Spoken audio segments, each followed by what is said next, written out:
उत्तराखंड के एक छोटे से कस्बे देवगढ़ में एक पुरानी हवेली थी, रायगढ़ हवेली। लोग कहते थे कि वहां रात के समय किसी लड़की की सिसकियां सुनाई देती हैं। कोई भी इंसान वहां सूरज ढलने के बाद जाने की हिम्मत नहीं करता था। लेकिन आरव वैसा नहीं था।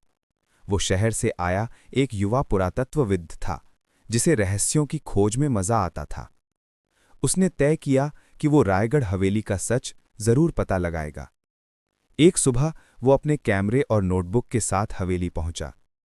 हवेली की दीवारें काई से ढकी थीं, दरवाजे चरमरा रहे थे और हवा में अजीब सी ठंडक थी। हवेली के सामने लगे पुराने गुलमोहर के पेड़ के नीचे एक लड़की बैठी थी, सफेद सलवार कमीज में, लंबे खुले बाल और गहरी आंखें। आप यहां नए हैं?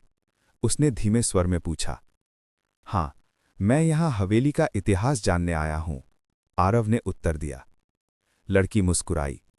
इतिहास में कुछ कहानियां छुपी होती हैं, लेकिन कुछ कहानियां खुद को छुपा लेती हैं। आरव कुछ समझ नहीं पाया। वो कुछ और पूछना चाहता था, लेकिन पल भर में वो लड़की गायब हो गई। रात को आरव ने हवेली के अंदर कदम रखा। टॉर्च की रोशनी में धूल उड़ रही थी। दीवारों पर पुरानी पेंटिंग्स थीं, जिनमें एक ही लड़की बार बार नजर आ रही थी। नाम लिखा था, रायगढ़ की कन्या राधिका। अचानक हवा का झोंका आया। दरवाजा अपने आप बंद हो गया। आरव ने पीछे मुड़कर देखा।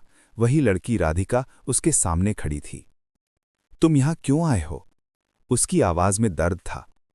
मैं जानना चाहता हूं कि इस हवेली में क्या रहस्य छुपा है।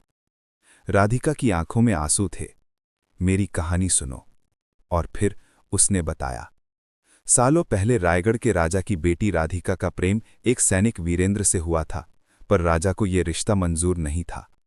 उसने वीरेंद्र को कैद कर लिया और राधिका को हवेली में बंद कर दिया। एक रात जब राधिका भागने की कोशिश कर रही थी, हवेली में आग लग गई। राजा, राधिका और वीरेंद्र तीनों उसी आग में जल गए। लेकिन मेरा मन आज भी यहां बंधा है, क्योंकि मेरा प्रेम अधूरा है। आरव ने उसकी ओर देखा। अगर मैं तुम्हारी अधूरी कहानी पूरी कर दूं तो? राधिका ने धीरे से मुस्कुराया। तब शायद मुझे मुक्ति मिल जाए। अगले दिन आरव ने पुराने रिकॉर्ड्स खोजे। उसे राजा राय सिंह की डायरी मिली, जिसमें लिखा था कि राधिका और वीरेंद्र की राख एक ही कलश में रखी गई थी, लेकिन हवेली के तहखाने में दफन की गई थी। आरव ने रात में हवेली का तहखाना खोला। वहां एक पत्थर की मूरत थी। दो प्रेमी एक दूसरे की बाहों में जकड़े हुए थे, जैसे सदियों से समय वहीं थम गया हो। राधिका, उसने फुसफुसाया, और तभी हवा में हल्की खुशबू फैली।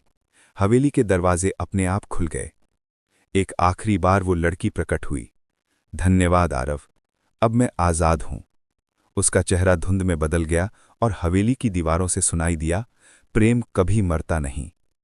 सुबह जब गांव वाले पहुंचे तो हवेली अब शांत थी, लेकिन दीवार पर एक नई पेंटिंग उभर आई थी। उसमें आरव और राधिका साथ खड़े थे, मुस्कुराते हुए।